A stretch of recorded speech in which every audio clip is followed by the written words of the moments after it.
Hello बच्चों, आप सभी का स्वागत है आपके अपने YouTube चैनल कॉन्सेप्ट वाला पे। मैं आपका बायो फैकल्टी आशुतोष राज और आज हम लोग देखेंगे एक काफ़ी complicated topic human heart circulatory system के बारे में। तो चलिए हम लोग शुरू करते हैं अपना प्यारा खूबसूरत सा टॉपिक जिसके बारे में बात कर रहे हैं ह्यूमन हार्ट। सबसे पहले हम लोग बात कर रहे हैं कि ह्यूमन हार्ट जो होता है वो हमारी बॉडी के किस पार्ट में पाया जाता है। ह्यूमन हार्ट जो होता है वो बॉडी के लेफ्ट साइड में। जैसे बेसिकली आप अगर इस चीज़ को समझते हैं, ये लेफ्ट पार्ट होता है और ये राइट पार्ट होता है, यानी ह्यूमन हार्ट जो होता है वो बॉडी के लेफ्ट साइड में पाया जाता है। पहली बात है। दूसरी सबसे इंपॉर्टेंट बात होती है कि ह्यूमन हार्ट का वेट कितना होता है ह्यूमन बींग्स में। तो जनरली ह्यूमन हार्ट का वेट जो होता है ह्यूमन बींग्स में वो लगभग 300 ग्राम 300 ग्राम अप्रॉक्सीमेट इसका वेट होता है ह्यूमन हार्ट का। ह्यूमन हार्ट में चैम्बर कितने होते हैं? तो बेसिकली ह्यूमन हार्ट में 4 चैम्बर होते हैं, जिसमें से 2 आर्ट्रियम और 2 वेंट्रिकल होते हैं, जिसमें से एक का नाम है राइट आर्टियम, सेकंड का लेफ्ट आर्टियम, थर्ड राइट वेंट्रिकल और फोर्थ लेफ्ट वेंट्रिकल के बारे में। ठीक है, तो बेसिकली हम लोग कुछ इंपॉर्टेंट बात कर लेते हैं, फिर उसके बाद दिन हम लोग डायग्राम से ह्यूमन हार्ट के बारे में समझेंगे। जैसे अगर हम लोग बात करते हैं, पहली सबसे इंपॉर्टेंट चीज कि अगर हम लोग बात करते हैं फिश के बारे में, तो फिश में 2 चैम्बर होते हैं, एक होते हैं आर्टियम, एक होते हैं वेंट्रिकल। फिश का बात करेंगे तो मछली की जितनी भी प्राणी होती है, मछली का जितना भी रूप होता है उसमें 2 ही चैम्बर्ड हार्ट होता है, एक को बोलते हैं आर्टियम और एक को बोलते हैं वेंट्रिकल। पहली बात है। दूसरी बात है, जितने भी एम्फीबियन होते हैं या जितना भी रिप्टाइल्स होता है, कहने का मतलब एम्फीबियन का मतलब उभयचर, ठीक है, जो जल थल दोनों पे रहते हो, और रिप्टाइल्स का मतलब सरीसृप रेंगने वाले। इनके पास हार्ट का जो चैम्बर होता है वो 3 होता है। जिसमें से एक होता है राइट आर्टियम, एक होता है लेफ्ट आर्टियम और एक होता है वेंट्रिकल। और अगर हम लोग बेसिकली बात करते हैं ह्यूमन बींग्स का, तो ह्यूमन बींग्स कहिए या फिर ह्यूमन बींग्स बोलिए या फिर बेसिकली आप एविस बोलिए, ह्यूमन बींग्स बोलिए या फिर एविस, या फिर हम लोग मैमल्स के रूप में समझ लें, इसमें टोटल हार्ट जो होता है वो आपका 4 चैम्बर होता है। इसमें हार्ट जो होता है वो कितना होता है? 4 chamber, right आर्टियम, left आर्टियम, right ventricle और लेफ्ट वेंट्रिकल होता है।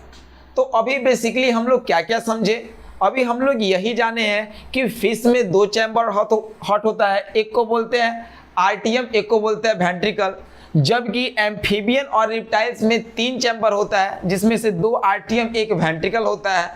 और अगर हम लोग ह्यूमन बींग्स, मैमल या एविस, पशु पक्षी के बारे में बात करते हैं, तो इनमें टोटल कितने होते हैं? 4 चैम्बर होते हैं, राइट आर्टियम, लेफ्ट आर्टियम, राइट वेंट्रिकल और लेफ्ट वेंट्रिकल होता है।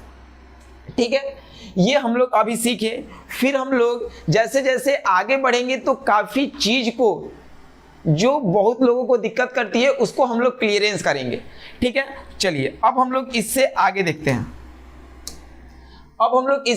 देखते हैं। तो बेसिकली हार्ट में जो चैम्बर होते हैं, हार्ट में बेसिकली 2 ही चैम्बर होता है भाई। एक को बोलते हैं हम लोग अपर चैम्बर, एक को हम लोग क्या बोलते हैं? अपर चैम्बर, और एक को हम लोग बोलते हैं लोअर चैम्बर। हार्ट में बेसिकली 2 ही चैम्बर होते हैं, एक को बोलते हैं अपर चैम्बर, एक को बोलते हैं लोअर चैम्बर। अपर चैम्बर को बेसिकली हम लोग आर्टियम के नाम से जानते हैं, जबकि लोअर चैम्बर को हम लोग वेंट्रिकल के नाम से जानते हैं। अपर चैम्बर को हम लोग आर्टियम, जबकि लोअर चैम्बर को हम लोग वेंट्रिकल के नाम से जानते हैं। आर्टियम का मेन काम क्या है? आर्टियम का बेसिकली मेन काम है कि जो भी ब्लड आता है बॉडी से हार्ट में रिसीव करना। आर्टियम का मेन काम है ब्लड को रिसीव करना। आर्टियम का मेन काम क्या है? ब्लड को रिसीव करना, जबकि वेंट्रिकल का मेन काम है ब्लड को पंप करना। आरटीएम का बेसिकली मेन काम क्या है, ब्लड को रिसीव करना, जबकि वेंट्रिकल का मेन काम क्या है, ब्लड को पंप करना। तो वेंट्रिकल की वाल के पास इसकी जो मांसपेशियां है थोड़ी सी मजबूत होती हैं। क्यों? क्योंकि ज्यादातर ब्लड को क्या करता है, पंप करता है। तो पंप करने के लिए वहां का लेयर जो मांसपेशियां होता है वो मजबूत होना चाहिए। ठीक है, तो ये बेसिकली आपका चैम्बर हुआ। तो बेसिकली ह्यूमन में अगर हार्ट का बात करेंगे तो ह्यूमन में हार्ट 4 चैम्बर होता है, right आर्टियम, left आर्टियम, right ventricle, left ventricle. ये 4 चैम्बर ह्यूमन बींग्स में हार्ट होता है। अब हम लोग उसके बारे में बात कर रहे हैं। जब ह्यूमन बींग्स का हार्ट के बारे में देख लें, ये टोटल 4 चैम्बर होता है, तो इसको हम लोग बोलते क्या है, आर्टियम और वेंट्रिकल। ठीक है, चलिए अब हम लोग देन इससे आगे बढ़ते हैं। तो अब हम लोग इस चीज को डायग्राम के माध्यम से देखेंगे।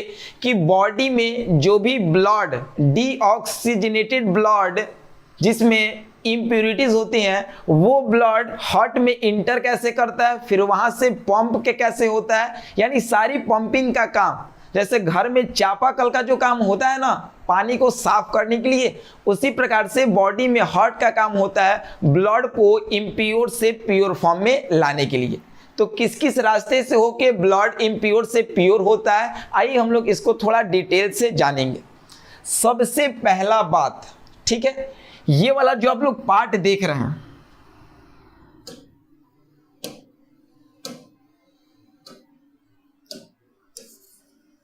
सबसे पहला हम लोग इसमें एक चीज देखेंगे कि इम्प्योर ब्लड को कैरी किसके द्वारा किया जाता है। तो जितना भी इम्प्योर ब्लड बॉडी में कैरी होके हार्ट में जब जाता है तो वो जाता है राइट आर्टियम के थ्रू। राइट आर्टियम एक ऐसा पार्ट है जो इम्प्योर ब्लड को बॉडी से हार्ट में कैरी करता है। तो जितना भी इम्प्योर ब्लड है वो सारा किस में आएगा, राइट आर्टियम में आएगा। इम्प्योर ब्लड जो है बॉडी से हार्ट में किस में आएगा, राइट आर्टियम में आएगा, ऊपर वाले चैम्बर में। और राइट आर्टियम में भी ब्लड आने का देखो 2 रास्ता है, एक तो ऊपर से आ रहा है और एक आ रहा है नीचे से। तो जब ये ऊपर से ब्लड आएगा तो इस रास्ते को हम लोग बोलते हैं superior vena cava. Superior vena cava यानी इम्प्योर ब्लड बॉडी के अपर पार्ट से राइट आर्टियम हार्ट में इंटर कर रहा है, और जो भी इम्प्योर ब्लड बॉडी के लोअर पार्ट से हार्ट में इंटर करता है उसको बोलते हैं इंफेरियर वेना कावा। यहाँ पे 2 बात अभी बताया आपको, सुपेरियर वेना कावा और inferior vena cava. Superior vena cava का मेन काम क्या है कि इम्प्योर ब्लड को बॉडी से हार्ट में लाता है ऊपर वाले पार्ट से, और इंफेरियर वेना कावा का मतलब कि इम्प्योर ब्लड जो बॉडी से हार्ट में आता है वो लोअर पार्ट से आता है। तो यही मेन वेना कावा का काम है। तो यहाँ से जो ब्लड है वो सारा का सारा ब्लड पहुँच कहाँ गया पे, तो सारा का सारा ब्लड आ गया राइट आर्टियम में। तो जब आपका ब्लड, इम्प्योर ब्लड राइट आर्टियम में आ गया सुपेरियर और इंफेरियर वेना कावा के रास्ते से होके, तो ये इम्प्योर ब्लड जो है राइट आर्टियम से राइट वेंट्रिकल में जाएगा। तो जब ये राइट आर्टियम से राइट वेंट्रिकल, ये जो रास्ता आप लोग को दिख रहा है इसको हम पीला कलर से डार्क कर देते हैं। तो ये जो रास्ता आपको दिख रहा है राइट आर्टियम से राइट वेंट्रिकल, यहाँ पे पहुँचाने का काम एक भालवा करता है। भालवा ये ऐसे, ठीक है, ये भालवा खुलना बंद ये होता है। तो यहाँ पे एक भालवा करता है जिस भालवा का नाम है ट्राइकस्पिड। इस भालवा का नाम है ट्राइकस्पिड। ठीक है, ये एक भालवा रहता है जिस भालवे का क्या नाम है, ट्राइकस्पिड। इसका मेन काम क्या है कि ये ब्लड को, इम्प्योर ब्लड को, डीऑक्सीजनेटेड ब्लड को राइट आर्टियम से राइट वेंट्रिकल में भेजने का काम करता है। अब जैसे यहाँ पे जो भी ब्लड आपका आ गया, अब ये ब्लड पंप होके ऊपर में जाता है। पंप होके कहाँ जाता है, ऊपर में। जिस रास्ते से जाता है इसको हम लोग बोलते हैं पल्मोनरी भालवा। इस रास्ते से जो भी ब्लड आया है वो अब जाएगा ऊपर। इस रास्ते को हम अभी क्या बताएं, पल्मोनरी, क्या बताएं भाई, पल्मोनरी भालवा।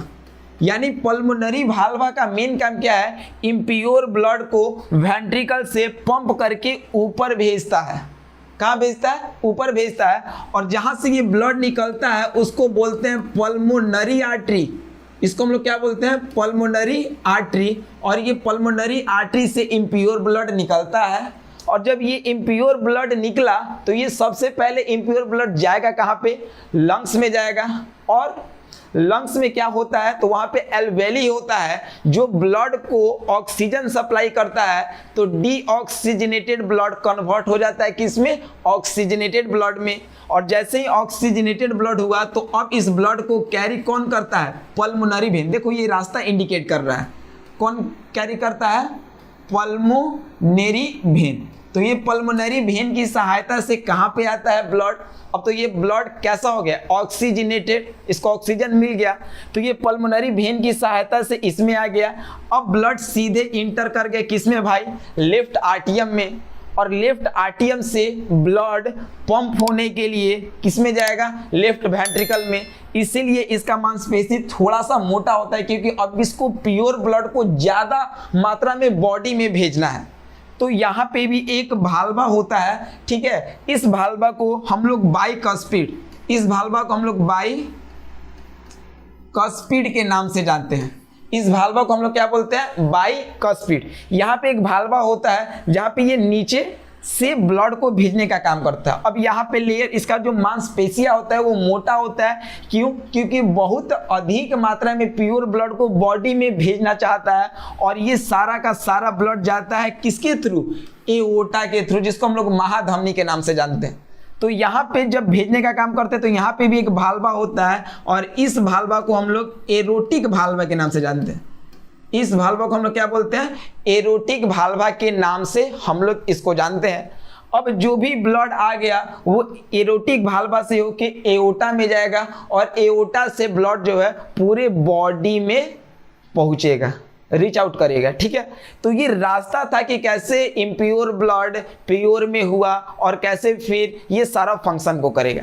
तो एक बार जल्दी से आप लोग फिर से रिपीट कर लें, समराइज कर लें कि कैसे कैसे ब्लड इम्प्योर से प्योर हो रहा है और किस किस रास्ते से होके जा रहा है। सबसे पहले ब्लड को कैरी करता है राइट आर्टियम। ब्लड इम्प्योर ब्लड को कैरी करने का दो रास्ता, सुपेरियर वेना कावा और इंफीरियर वेना कावा। उसके बाद एक यहाँ पे भाल्वा होता है ट्राइकस्पिड, जिसकी सहायता से एंट्री करता है किसमें? राइट वेंट्रिकल में। फिर उसके बाद पल्मोनरी भाल्वा यहाँ पे आता है जो इस ब्लड को पहुँचाता है किसमें? पल्मोनरी आर्टरी में। फिर लंग्स में एल्वेली के साथ जाके ऑक्सीजनेटेड होता है। फिर कैरी कौन करता है? Pulmonary vein. फिर ब्लड जो आता है वो कहाँ पे आता है? लेफ्ट आर्टियम में। और जब ब्लड यहाँ पे लेफ्ट आर्टियम में आ गया तो लेफ्ट आर्टियम से लेफ्ट वेंट्रिकल में जो ब्लड जाता है, ठीक है, वो एक भाल्वा के थ्रू, जिसको क्या कहते हैं? बाइकस्पिड भाल्वा।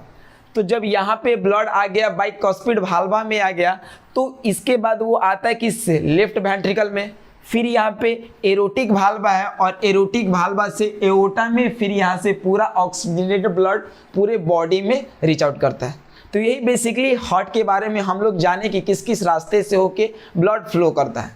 अब कुछ इंपॉर्टेंट क्वेश्चन जो एग्जामिनेशन पॉइंट ऑफ व्यू से काफ़ी मदद मिलता है। पहला क्वेश्चन कि हार्ट के सर्जरी को क्या बोलते हैं?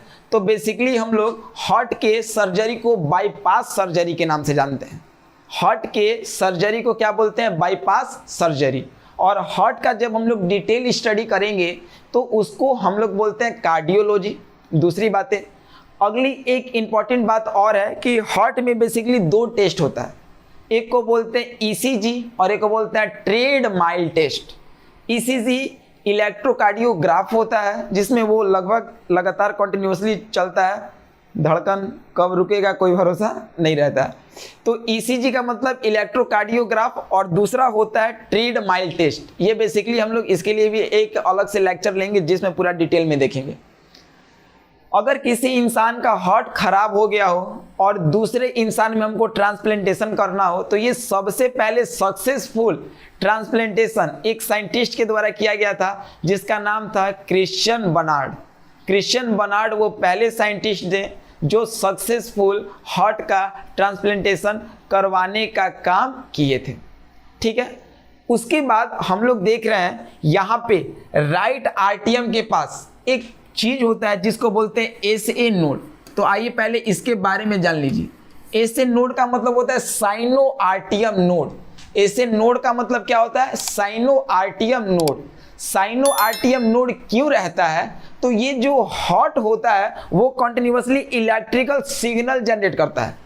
तो हॉट को इलेक्ट्रिकल सिग्नल जनरेट करवाने के लिए हम लोग एक पार्ट को यहाँ पे इंसर्ट करते थे जिसका क्या नाम था? SA node, sinoatrial node. और इसको प्लेस्ड कहाँ पे किया जाता है? राइट आरटीएम। बाय द कंडीशन, किसी कंडीशन के कारण अगर ये एसए नोड खराब हो जाता है तो यहाँ पे एक आर्टिफिशियल डायग्नोसिस करके लगाया जाता है जिसको बोलते हैं पेस मेकर। जिसको हम लोग क्या बोलते हैं? Pacemaker. इसको हम लोग क्या बोलते हैं? Pacemaker. और ये पेस मेकर आर्टिफिशियल होता है जो इसके इलेक्ट्रिकल जनरेशन को मदद करता है, मतलब उसमें इलेक्ट्रिकल सिग्नल कॉन्टिन्यूअसली फ्लो करता है। ठीक है, तो ये राइट आरटीएम पे प्लेस्ड होता है। जब ब्लड जो होता है आरटीएम से वेंट्रिकल में कॉन्टिन्यूअसली आता है तो वहां पे जो वाल्वा होता है लगातार खुलता है बंद, तो ऐसे ऐसे लगातार अगर होता है तो वहां पे एक साउंड आता है जिसको बोलते हैं लब डब। ठीक है, तो हॉट जो साउंड प्रोड्यूस करता है वो लब डब करता है और 1 मिनट में 72 बार जो है धड़कता है। ठीक है, तो हम लोग आज की क्लासेस में बेसिकली ह्यूमन हार्ट के बारे में देखे थे और नेक्स्ट क्लासेस में हम लोग और भी खूबसूरत सा टॉपिक को डिटेल व्यू में देखेंगे और आपके अपने यूट्यूब चैनल कॉन्सेप्ट वाला पे। तब तक के लिए धन्यवाद, दिल से शुक्रिया।